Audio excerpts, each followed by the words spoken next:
नमस्कार मित्रांनो, नर्सिंग किशोर सेवा मी आरोग्यदूत या चॅनलमध्ये मी अक्षय तुम्हा सर्वांचं मनापासून स्वागत करते. मित्रांनो, तुम्ही जर आता माझ्या चॅनलवर नवीन आले असाल तर चॅनलला सबस्क्राईब करा, व्हिडिओला लाईक करा आणि शेअर करायला नक्कीच विसरू नका.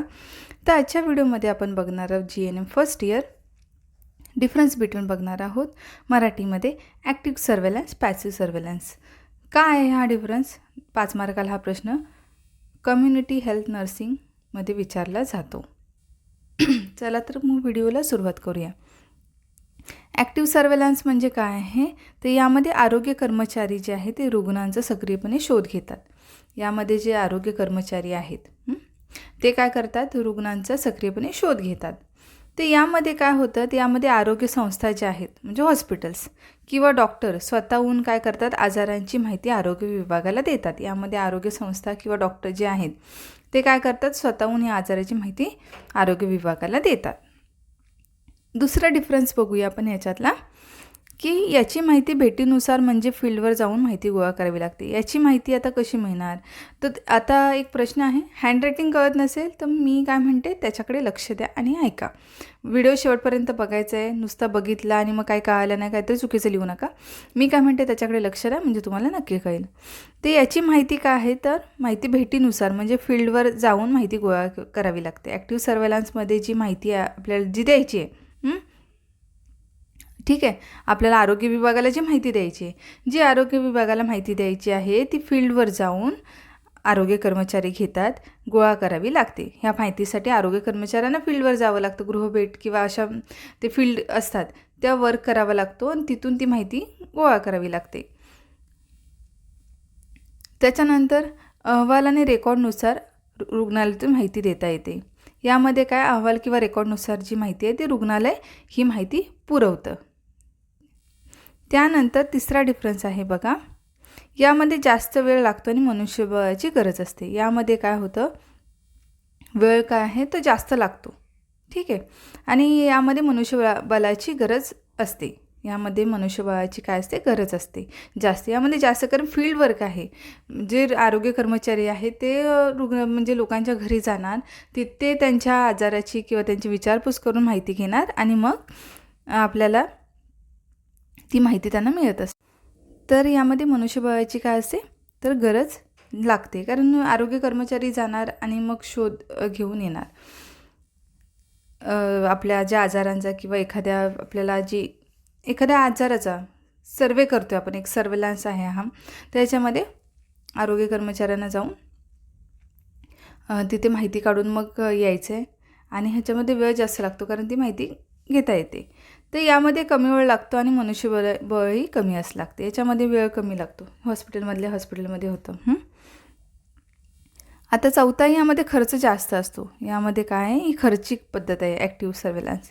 तर पॅसिव्हमध्ये यामध्ये खर्च थोडा कमी लागतो. त्याच्यानंतर यामध्ये काय होतं? रुग्णांविषयी माहिती अचूक असते. यामध्ये रुग्णांविषयी माहिती काय असते? तर अचूक असते, ठीक आहे. यामध्ये कमी अचूक माहिती असू शकते. पॅसिव्ह सर्वेलन्समध्ये काय तर कमी अचूक माहिती असू शकते.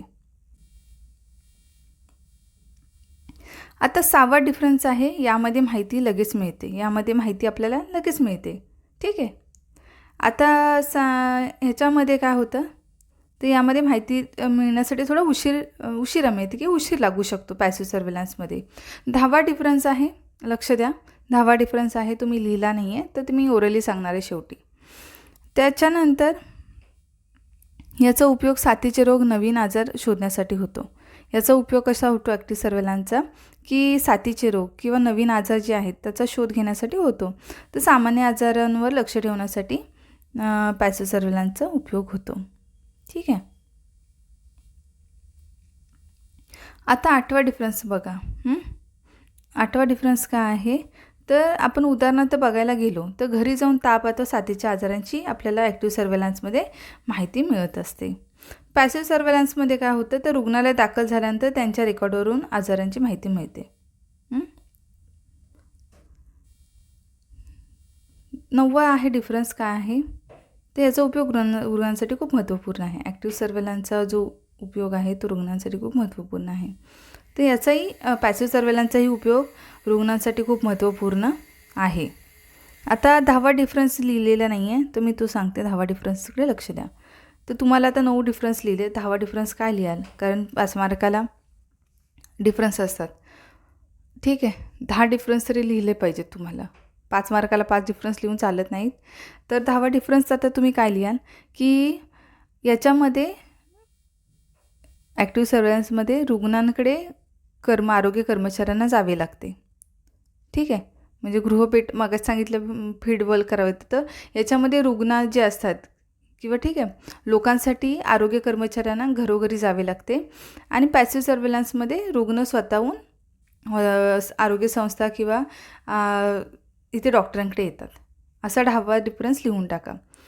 10वा डिफरन्स पहिला आहे ॲक्टिव्ह सर्वेलन्सचा की रुग्णांना शोधण्यासाठी किंवा फील्डवर्क करावं लागतं किंवा आरोग्य कर्मचाऱ्यांना स्वतःहून जावं लागतं तिथे रुग्ण शोधण्यासाठी. आणि ह्याच्यामध्ये म्हणजे आपल्याला लोकांची स्वतःहून भेट घ्यावी लागते असं लिहू शकता. आता तुम्ही काय लिहाल? यामध्ये 2 मिनटं. यामध्ये ॲक्टिव्ह सर्वेलन्समध्ये यामध्ये आरोग्य कर्मचाऱ्यांना स्वतःहून लोकांची भेट घ्यावी लागते. ठीक आहे, कर्मचाऱ्यांना स्वतःहून समजलं लोकांची भेट घ्यावी लागते. तो लिहिला. आता पॅसिव्ह सर्वेलन्समध्ये काय लिहाल? तर यामध्ये जे लोक आहेत किंवा आजारी व्यक्ती आहेत ते स्वतःहून डॉक्टर किंवा आरोग्य संस्थांकडे येतात. असं तुम्ही जो 10वा डिफरन्स आहे ती लिहू शकता. तर हे आहे difference active surveillance, passive surveillance. अजून तुमच्याकडे काही नोट्स असतील किंवा काय माहिती असेल तर ॲड करा. लिहा 13 डिफरन्स, 14 डिफरन्स. ह्याच्यामध्ये काही चेंजेस करायचे तेही करू शकता, काय हरकत नाही आहे. तुम्ही तुमच्या मनाने याच्यातल्या नोट्स बघून तुम्हाला नाहीच मिळालं डिफरन्स तर हे बघून लिहा. काहीच नाही मिळत आहे मग काय लिहिणार? एक्झामला लिहायचं आहे तुम्हाला काहीतरी, पण काही लिहायलाच नाही आहे मग काय लिहायचं? तर मग हे तुम्ही लिहू शकता. तर पर्याय नसेल तर काय करणार?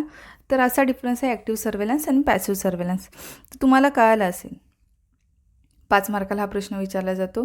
मी दाखवला त्याप्रमाणे डिफरन्स लिहायचे. नवीन आहे ते ऑलरेडी खूप इम्पॉर्टंट डिफरन्सचे व्हिडिओ सगळे शॅलो वेल, डीप वेलपासून सगळे ॲक्टिव्ह इम्युनिटी, पॅसिव्ह इम्युनिटीचा पण डिफरन्स कधी कधी विचारला जातो. त्याच्यानंतर GNM फर्स्ट इयरचे जे डिफरन्सेस आहेत, त्याच्यानंतर शास्त्रीय कारणं आहेत, सायंटिफिक रिझन आहेत, नर्सिंग फाउंडेशनचे असतील, बिहेवियर सायन्सचे असतील, ते ऑलरेडी चॅनलवरती अपलोड केलेले आहेत. ते जाऊन बघू शकता.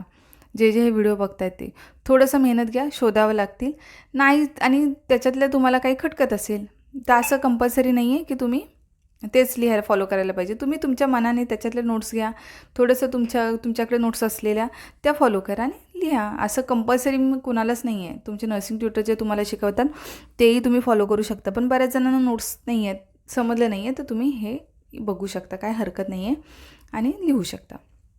तर अशा प्रकाराचा हा आपला व्हिडिओ होता. लवकरच भेटू आपण पुढच्या व्हिडिओमध्ये. तोपर्यंत काळजी घ्या, मस्त राहा, स्वस्थ राहा. धन्यवाद. आणि कुणालाही फोर्स नाही आहे की हेच तुम्ही करा, हेच नाही केलं तर मग असं नाही आहे. ज्यांना चांगल्या नोट्स ह्याच्यापेक्षाही असतील त्यांनी तेही फॉलो करा. डिफरन्सेस बघा. ज्यांना नाही आहे डिफरन्सेस अजून चांगले असतील, पटत नसेल तर तुम्ही तुमच्याकडे असणारे डिफरन्स लिहिले तरी काही हरकत नाही. तुम्ही नाही तर ते बघून तुमच्याकडे ज्या नोट्स आहेत ते बघून स्वतःचे डिफरन्स तयार करा, फरक स्पष्ट करा. काही त्याच्याने होत नाही, फक्त ॲक्युरेट असलं पाहिजे किंवा मिळतं जुळतं प्रश्नाशी असलं पाहिजे. नाहीतर मग तुम्हाला मार्क्स मिळायला इश्यू होणार त्याच्यामुळे. आणि कोणता प्रश्न असेल किंवा काय विचारायचं असेल तर कमेंट करा. मला पॉसिबल असेल तर मी त्याचा लवकरात लवकर व्हिडिओ बनवण्याचा प्रयत्न करेन. तर आपण भेटू पुढच्या व्हिडिओमध्ये. तोपर्यंत काळजी घ्या, मस्त राहा, स्वस्थ राहा. धन्यवाद. आणि अभ्यास करा.